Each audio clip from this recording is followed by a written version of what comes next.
Hello, it is Anthony Geisen here, and today I'll be reviewing the 7Artisans 35mm f2 lens for the Leica M mount.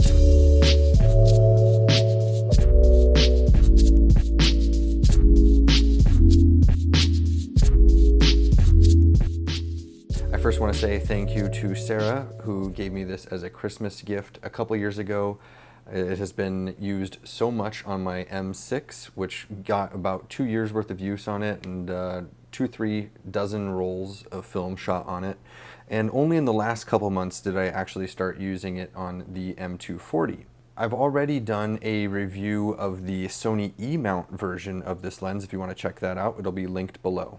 The first thing let's talk about is the price. Brand new retail, this is a $280 Leica M mount lens, so it puts it in the ultra budget category, and it is available in black and silver. If you check the used market, you can get it for under $200.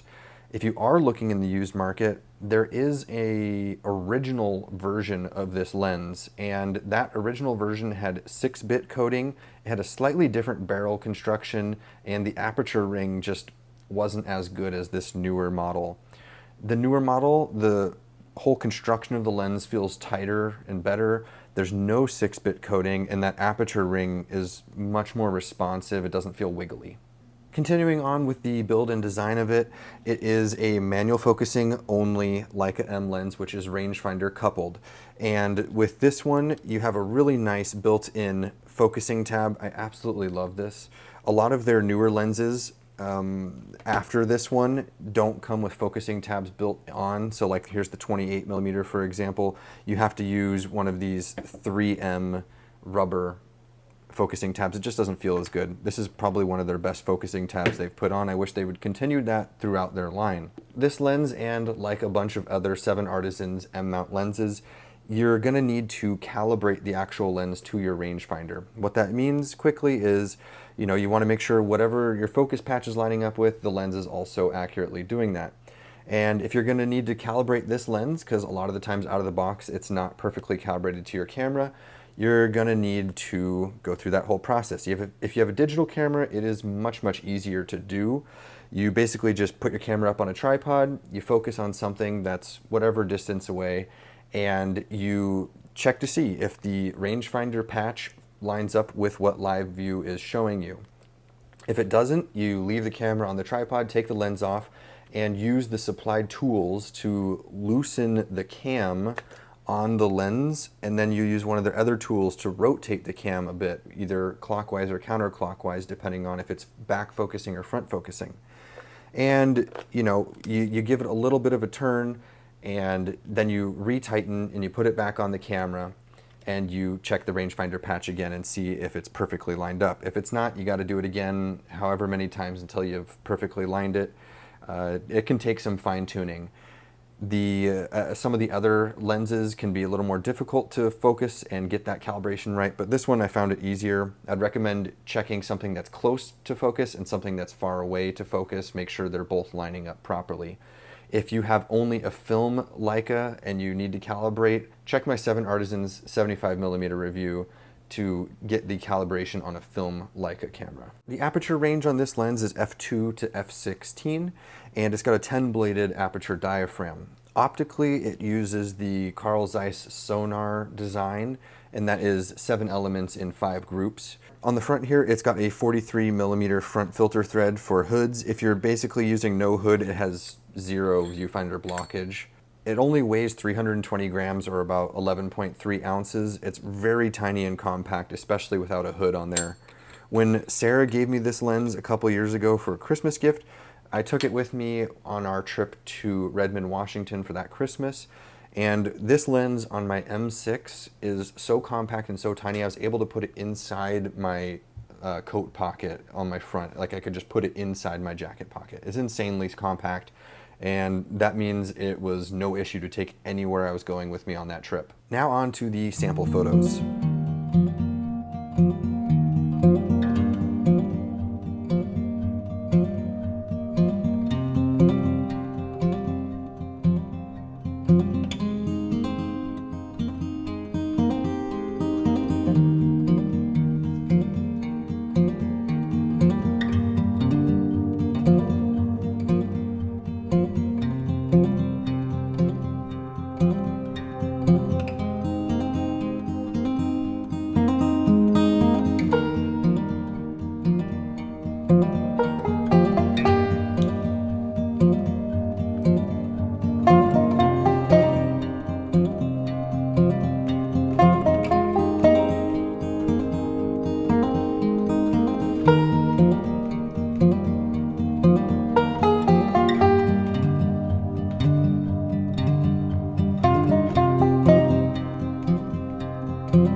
Now let's talk about the image quality. And just remember, it's a $300 lens.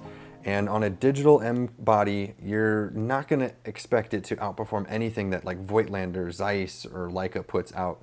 It is a budget option with average image quality results. I do like the color rendering of this lens and the contrast and sharpness. Even wide open, it's a little soft, but I don't mind those results. At f2 to f4, around the edges, it's gonna be really, really soft, and there's gonna be some distortion. Shooting towards the sun, you're gonna get some flaring, but that's to be expected of a lens in this price range.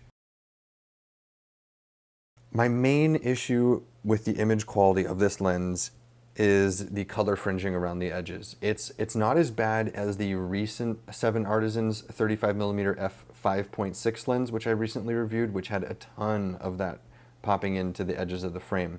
This one, it's subtle, and for the last 2 years, I used this lens on a film camera. I never even noticed that there was color fringing coming into the edges. It was only when I started using it on my M240 that I noticed there's just a little bit of that creeping in on the edges. I mean, you could crop it, you could fix it in Lightroom or Photoshop, but it's something to be aware of, and you know, you got to expect some drawbacks with a really budget Leica lens like this. I'll end on this note. If you're new to the Leica M system, whether that's film or digital, and you want to try out a 35mm focal length with, you know, rangefinder system, maybe it's something completely new to you, this is a really great option to start with. It lets you understand that focal length, it lets you understand focus distancing, and it's a budget option that won't break the bank, it's fun to use, and provides pretty decent results for the price. Thank you so much for watching this review. If you want to see the images I featured in this video in lower resolution, you can check out my Instagram, and that is @Antnie.